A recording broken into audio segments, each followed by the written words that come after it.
making the time. My pleasure, Vashi. Can you explain to Canadians watching, Minister, why it was okay to pause the price on carbon for home heating oil, but not for this upcoming increase as of April 1st?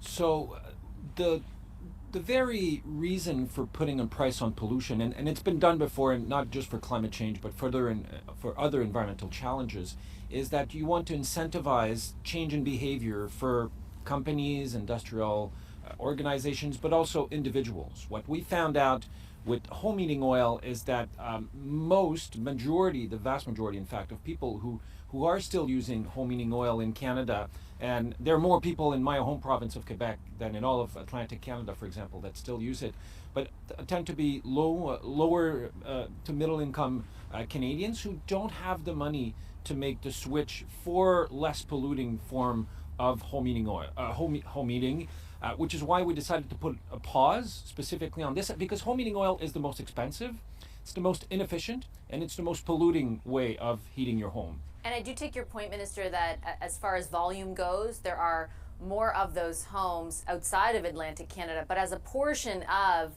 the types of heating that's used, it's far greater in Atlantic Canada than it is in other parts of the country. And the Atlantic MP surrounding the Prime Minister, when he made that announcement, I think speaks to that fact. But at this point in time, given the affordability struggles, like you highlight many of those using home heating oil are facing, would it not be worth considering pressing pause in this instance?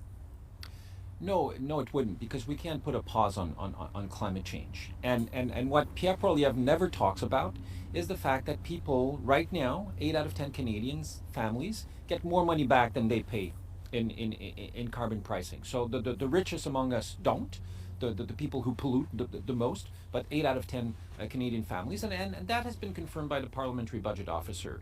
So if we were to do that, we would actually hurt people economically while they're struggling.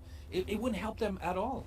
So let's just unpack that statement for a moment, because when the Parliamentary Budget Officer considered the in and out, exactly what you're referring to, he did determine that when you take just the direct input of the carbon tax and the value of the rebate, more Canadians are better off. But when you add on the economic impact, so for example, the impact on investment income and overall on economic growth, slightly more Canadians, he determined, were worse off. Add to that, Minister, the fact that you have about $2.5 billion, only $100 million of which has been allocated, that was supposed to be set aside for those who are disproportionately impacted by the carbon price, so farmers, small business owners, and Indigenous people, and you have yet all these years in to disperse that money. Is it fair to truly say more Canadians are better off? Absolutely, it is. The Parliamentary Budget Officer, he did some interviews this week, is the first one to recognize that this analysis is a partial analysis. It doesn't take into account the economic benefits of growing renewable and clean tech industry and the investments that we're doing in electrification of transportation, which will have very beneficial economic impacts to Canadians. It will come over time in the coming years. The Parliamentary Budget Officer is the first one to recognize that his analysis doesn't take into consideration the cost to Canadians of climate change. And in terms of farmers, we've returned more than $1 billion of federal investment to help farmers reduce their carbon footprint, to reduce their pollution in the last 2 years. There is a portion of the money that we still have to return for small and medium-sized businesses and to Indigenous communities, and we're working to do that, and this will happen in the coming months. But with respect, Minister, that money has been set aside since 2019. Those small businesses are telling your government and us frequently how difficult things are for them at the moment. It's not nothing. It's 10% of what you've taken in through the carbon tax, and so far you've dispersed just $100 million of that. So a couple of things. I mean, we lowered taxes for small and medium-sized businesses. So we have been there for them. We supported them through the pandemic, through billions of dollars of federal support. 80% of the money that was spent during the pandemic to help Canadians, to help businesses, and especially small and medium-sized businesses, came from the federal government. In terms of the carbon pricing, we are in the process of returning that money. we haven't been sitting on $2 billion since 2019. The program was put in place in 2019. This money has accumulated over time, and we will be returning it to them as we promised to do, as I said, in the coming months.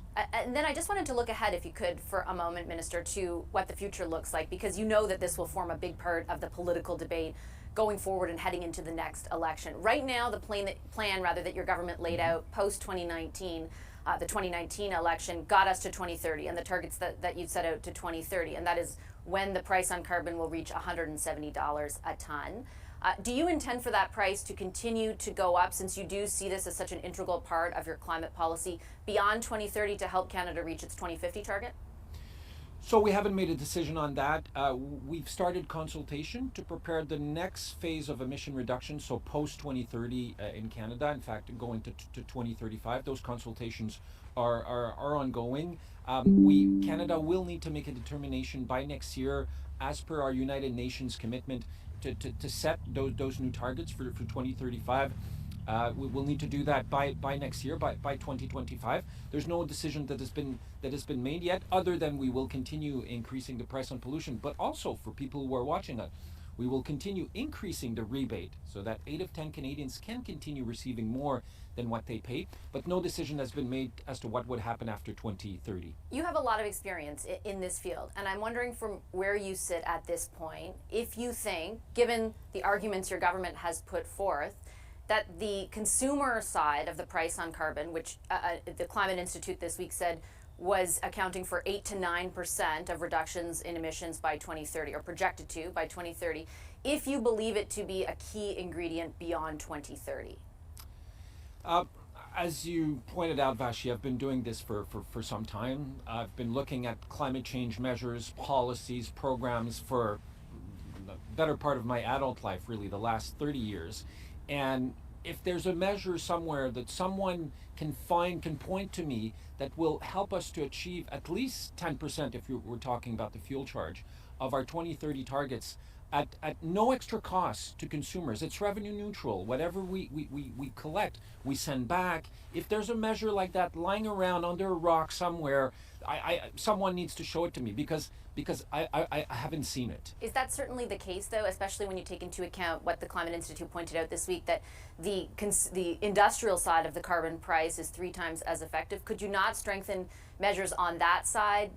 And just to sort of add to that, I know that you're talking about Pierre Poilievre, but he isn't the only, and I understand your criticisms there, but he isn't the only politician saying a consumer price on carbon isn't necessary. Many of your progressive allies, like Premier Wab Kinew, like the leader of the Alberta NDP, Rachel Notley, like Liberal Bonnie Crombie, like Liberal Andrew Furey, all of them are saying the same thing as Pierre Poilievre in this instance.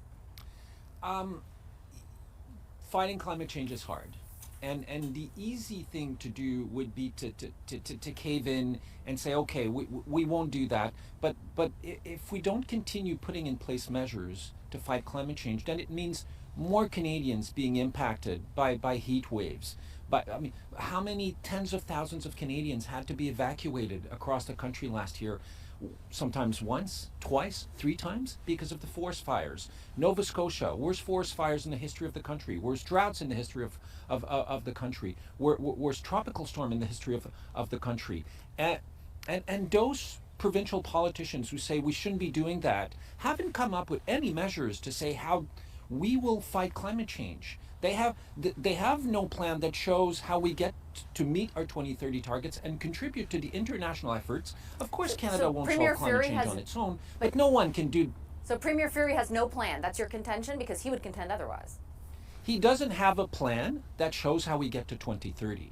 And if someone comes to tell me you shouldn't be doing this measure, then they have the responsibility to tell me and Canadians how we get there. Because otherwise it's just caving into political pressure. And yes, it's tough politically, but it's not because it's tough that we shouldn't be doing it. In fact, quite the opposite. We have a moral responsibility to Canadians, to our kids and grandkids, to ensure that we do everything we can to fight climate change, and doing it at a cost that is reasonable. And pricing is one of the most efficient way of doing that. Doing it otherwise would mean more taxpayers' dollars on the hook for that. Minister, I'll leave it on that note. I appreciate your time very much today. Thank you. Thank you very much.